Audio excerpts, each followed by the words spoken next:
Gut-wrenching story out of Detroit tonight. A disgraced cancer doctor sentenced to 45 years in prison, accused of bilking tens of millions of dollars from the federal government for unnecessary cancer treatments. Those treatments given to hundreds of patients, many told they had cancer when they really didn't.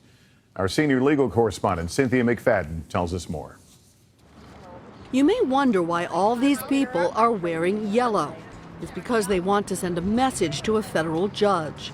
Their wish that the doctor who betrayed them will never see the sun again. Prosecutors asked the judge to sentence Dr. Fareed Fatah to 175 years, while defense lawyers asked for 25. This we believe to be the most serious fraud case in the history of the country.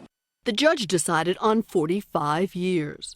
Guilty of giving more than 550 patients cancer treatments they didn't need while lining his own pockets with as much as $20 million. This is seemingly a very light sentence for the magnitude of this crime and how many people it's affected. Monica Flagg is another of Dr. Fatah's victims. Treated with potent cancer drugs for a year, eventually he sent her for chemotherapy. But she never had cancer. I received my first chemo on July 1st, 2013.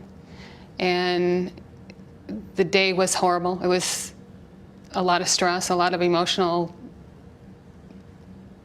just a really bad day. It got worse when that night she fell and broke her leg. I knew that my leg had been broken in half. I screamed for help. Ironically, the accident may have saved her life and that of hundreds of others. Dr. So Mongale was covering for Dr. Fatah. The patient underwent multiple blood, urine, and radiologic testing. None of them indicated that patient ever had any active cancer. Dr. Mongale told her the good news. She did not have cancer. It was awesome. It was one of the happiest days of my life. But the joy was complicated by the misdiagnosis. So much suffering for nothing. Monica's case spurred Dr. Mongale to investigate further. He discovered Monica wasn't the only one.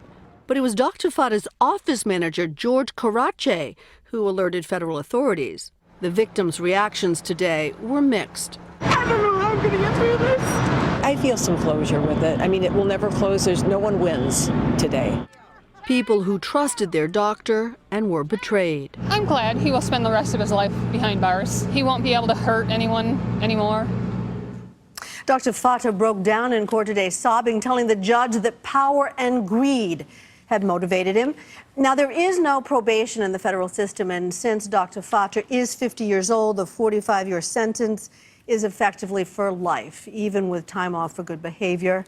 There are numerous civil suits still pending. Lester? It really leaves you speechless. It really does. Just horrible. All right, Cynthia, thank you. Hey, NBC News fans, thanks for checking out our YouTube channel. Subscribe by clicking on that button down here, and then click on any of the videos over here to watch the latest interviews, show highlights, and digital exclusives.